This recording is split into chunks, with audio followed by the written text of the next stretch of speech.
கர்த்தருடைய நாமத்திற்கு மகிமை உண்டாவதாக. 53வது சங்கீதம் முதல் 2 வசனங்களை நான் வாசிக்கிறேன். தேவன் இல்லை என்று மதிகேடன் தன் இருதயத்தில் சொல்லிக் கொள்கிறான். அவர்கள் தங்களை கெடுத்து அருவருப்பான அக்கிரமங்களை செய்து வருகிறார்கள். நன்மை செய்கிறவன் ஒருவனும் இல்லை. தேவனை தேடுகிற உணர்வுள்ளவன் உண்டோ என்று பார்க்க தேவன் பரலோகத்திலிருந்து மனுபுத்திரரை கண்ணோக்கினார். அன்பானவர்களே, கவனியுங்கள். ஒரு முறை நான் என்னுடைய சர்ச்சுக்கு உள்ளே பைபிள் ஸ்டடி நடத்துகிறதுக்காக ஒரு புதன்கிழமை அன்றைக்கு போகிறேன். என்னை பார்த்தால் உங்களுக்கு தெரியும், ஜிப்பா போட்டிருக்கிறேன். ஆக மெயின் ரோட்டிலிருந்து அப்படி சர்ச்சுக்குள்ளே அடி எடுத்து வைக்கிறேன். அப்பொழுது அந்த இடத்துல 2 வாலிபர்கள் நின்று பேசி கொண்டிருக்கிறார்கள். ஒரு வாலிபர் எங்களுடைய திருச்சபையில் ட்ரம் வாசிக்கிறவர். அவர் அந்த நண்பரை பார்த்து அதை போகிறாரே, அவர் தான் எங்கள் பாஸ்டர் அப்படின்னு சொல்கிறார்.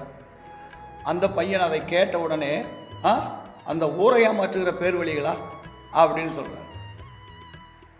என் காதில் விழுகிற மாதிரியே பேச சொல்கிறார். நான் அதை காதில் கேட்ட உடனே அவர் திரும்பி பார்த்து சிரித்து கொண்டே பக்கத்தில் போனேன். தம்பி, என்ன சொன்னீங்கன்னு கேட்டேன். இல்லை சார், நாங்கள் பேசிக்கிறோம், நீங்கள் போங்க. இல்லை, ஏதோ சொன்னீங்களே, ஊரை ஏமாற்ற பேர் வழின்னா சொன்னீங்களே அப்படி. ஆமாம், நீங்கள் தானே இல்லாத கடவுளை இருக்கிறது போல் சொல்லி ஊரை ஏமாத்துறீங்க. நான் அவரை பார்த்துட்டு புன்முறுவலோடு சொன்னேன், அப்போது கடவுள் இல்லைன்னு நீங்கள் நினைக்கிறீங்களான்னு. பின்ன என்ன சார், கடவுள் இருந்தால் காட்டுவீங்களா அப்படின்னாரு. மறுபடியும் நான் கேட்டேன், காட்டினா தான் நம்புவீங்களான்னு கேட்டேன். பின்ன பார்க்காம எப்படி சார் நம்புகிறது, காட்டினா தான் நம்ப முடியும். அப்படியா, சரி, உங்களுக்கு பகுத்தறிவு இருக்குதான்னு கேட்டேன். அவர் சொன்ன உடனே என்னை வரைக்கும் பகுத்தறிவு இல்லாமலாம் நான் உங்கள்கிட்ட பேசுகிறேன் அப்படின்னு கொஞ்சம் கோபமாக பேசினார். எங்கே காட்டுங்க அப்படின்னு. அந்த வார்த்தையை சொன்ன உடனே பையனுக்கு ஷாக் அடித்த மாதிரி ஆகிவிட்டது. கொஞ்சம் யோசிக்கிறான், அப்படியே உடம்பெல்லாம் வேத்துருச்சு. என்ன தம்பி, பகுத்தறிவே இருக்குதுன்னு சொல்லி முறுக்கா சொன்னீங்க, காட்டுன்னு சொன்ன உடனே தயங்குறீங்களே ஏன்னு கேட்டேன். முடிச்சார், ஒன்றுமே பேச முடியல. தம்பி, கவனிங்க, கடவுளை எங்களால் காட்ட முடியும், ஆனால் உங்களால் பார்க்க முடியாது. கவனிங்க, பாலில் நெய் இருக்குதான்னு கேட்டேன். அப்படி தலையாட்டினார். அப்படின்னார். பால் வாங்குகிற யாரும் நெய்யை எடுக்கிறதில்ல. பால் தயிராக்கப்பட வேணும், தயிர் மோராக்கப்பட வேணும், மோரிலிருந்து வெண்ணெய் கிடைக்கிறது, வெண்ணெய் உருக்குனால்தான் நெய். அப்படி தானே அப்படின்னு. ஆம் அப்படின்னார். அப்போது பால் எப்படி சில மாற்றத்துக்கு உள்ளானதுக்கு பிற்பாடு நமக்கு நெய் கிடைக்கிறதோ, அதே போல் நீங்கள் இருக்கிற நிலையில் நாங்கள் கடவுளை காட்டினாலும் உங்களால் பார்க்க முடியாது. நீங்கள் மாற வேண்டும், நீங்கள் மனம் மாற வேண்டும். அந்த மாற்றத்தை சொல்லிக் கொடுக்கறதுக்காகத்தான் சர்ச்சு வச்சுருக்கிறோம், அதற்காகத்தான் சர்ச்சு நடத்துகிறோம். அப்போது இதுக்கு மேலே உங்களுக்கு உங்கள் சந்தேகம் தீர வேண்டும், கடவுளை பார்க்க வேண்டும் என்று சொன்னால் அதற்கான வழியை நாங்கள் சொல்லிக் கொடுக்குறோம். நீங்கள் வந்தீங்கன்னா நான் அதற்கு மேலே உங்களுக்கு சொல்லிக் கொடுக்குறேன், இது போதும் என்று சொல்லிவிட்டு வந்து விட்டேன். அப்போது அந்த தம்பி அவர்கிட்ட அவரோட கூட நின்றுட்டு இருந்தார். அந்த நண்பர்கிட்ட சொல்கிறார், அதாவது எங்கள் சர்ச்சு விசுவாசிக்கிட்ட, ஏய், நான் என்னமோன்னு நினச்சேன், நான் இவ்வளவு நாளாக அந்த பையன் MBBS தேர்ட் இயர் படித்து கொண்டிருக்கிறான்.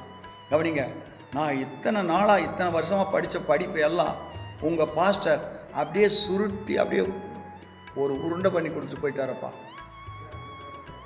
ஆச்சரியமாக சொல்லியிருக்கான். அன்பானவர்களே, கவனிங்கள், மனிதன் அப்படி நினைக்கிறான், ஆனால் தேவன் எவ்வளவு எளிமையாக மனிதனுக்கு தன்னை வெளிப்படுத்த சித்தமுள்ளவராக இருக்கிறார் என்று அறிவானேயானால், தேவனை தேடுவானேயானால் தேவன் நிச்சயமாக வெளிப்படுவார். அன்பானவர்களே, நாம் இந்த வேத புஸ்தகத்தை வாசிக்கிறபடினாலும் நேசிக்கிறபடினாலும் அவர் நமக்கு தன்னை வெளிப்படுத்தி கொண்டிருக்கிறார். ஆகையினால தான் நாம் அவரோடு சேர்ந்து நடக்கிறோம், அவரை விசுவாசிக்கிறோம், அவருடைய வார்த்தைகளை நம்புகிறோம், அந்த வார்த்தைகளுக்கு நம்மை அர்ப்பணம் பண்ணியிருக்கிறோம். அவர் சொல்லியிருக்கிற பிரகாரமாக சீக்கிரமாக கர்த்தர் வந்து நம்மை எல்லாம் அழைத்து கொண்டு போவார். அல்லது மரணம் நம்மை சந்திக்குமானால் நித்திய ஜீவனிலே நமக்கு பங்கு உண்டு. அவர் நமக்காக உண்டு பண்ணி வைத்திருக்கிற அந்த மோட்சானந்த பாக்கியத்திலே பலன் பெறுவோம் என்கிறது நமக்கு இருக்கிற நம்பிக்கை. இங்கே சொல்லப்பட்டிருக்கு, தேவன் இல்லை என்று மதிகேடன் மதிகேடன்னா மதி இருக்குது, இல்லாதவன் அல்ல. மதி கெட்டு போயிடுச்சு, உலகத்தினாலே கரைபட்டு போய்விட்டது. ஆகையினாலே திரை விழுந்து விட்டது. அவனுக்கு பார்க்க வேண்டியதை பார்க்க வேண்டிய முறையாய் பார்க்க முடியாதபடிக்கு ஒரு திரை மறைத்து கொண்டிருக்கிறது. அவன் இப்பொழுது தனக்கு புத்தி வந்து விட்டது, பகுத்தறிவு வந்து விட்டது என்று அந்த பகுத்தறிவு பாதையிலே பார்க்கிறான். மெய்யான தெய்வத்தை கண்டுபிடிக்கிற வழியை அவன் சொன்னாலும் அவனுக்கு ஏற்றுக்கொள்ள முடியவில்லை. ஆனால் கர்த்தர் சிந்திக்கிற மனிதனுக்கு, தேடுகிற மனிதனுக்கு தம்மை வெளிப்படுத்துகிறார். கர்த்தர் தாமே உங்களையும் ஆசீர்வதிப்பாராக. நீங்களும் அந்த தெய்வீக விசுவாசத்துக்குள்ளே வளர்ந்து பெருகி கர்த்தருடைய ஆசீர்வாதத்தை சுதந்தரித்துக் கொள்ளுங்கள்.